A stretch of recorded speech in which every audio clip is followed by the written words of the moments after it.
aldamchilarniki bovusi bo'lgan italiyalik dangliq aldamchi Charles Ponzi. Xanzuchida Pangshi Penju deydi. Mana mush odamni tanishtiramiz.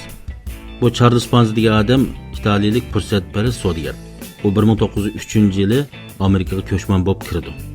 Ham 1919-yili Bostonda mana mushunday cho'ng aldamchilikni ishga oshirdi. U kishilar deydi, u Yevropaning mush pochta markasi bilan munosabatlik bir pul muomala mahsulotini Amerikaliklarga sotib bermoqchi bo'ldi. Dastlabda Amerikaliklar bunga ishonmaydi.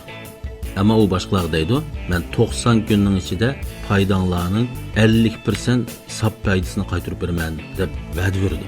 Albatta bu 50% sap foyda degan favqulodda yuqori bir sonda hamda.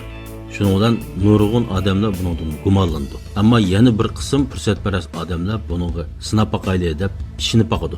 İqtisad fanlari doktori Dolqun Qodir muallimning korxonachilar va yosh eglik tikiluvchilarga qarata ochmoqchi bo'lgan 2025-yillik sistemalik darsiga qatnashishni xohlaydiganlar inkas rayoniga uchir qoldiring.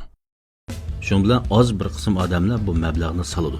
Sog'andan keyin shu muhlatning ichida haqiqatan 50% sap foydaga erishadi. Shuning bilan bir qism odamlar bu foydani ko'rgandan keyin uning do'stlari, uning oila to'batlari bu xabarni shiddat bilan atrofga tartadi. Chunki bular haqiqiy foydani ko'rdi. Shuning bilan qisqa vaqtning ichida Bostonda ham boshqa shaharda nihoyat ko'p odam Charles Ponzining bu turiga kirdi. Bunga mablag' soladi.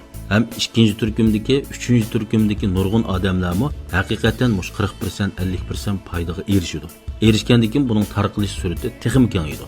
Kengayib 1 yildan ortiq vaqtning ichida 40 mingdan ortiq odam bu Charles Ponzi'ningki bu turiga mablag' soladi.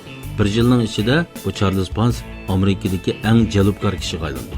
Nurg'un odam buni savdo sohasidagi bir mo'jiza deb bunga cho'qinadi. Ham italiyaliklarmi buni san tarixdagi eng buyuk italiyalik deb buni ta'riflaydi hamda. Shuning bilan bu Charles Ponzining o'zimi qisqa vaqtning ichida g'oyat zo'r boylik to'playdi. Isil dojlarda o'ltirdi.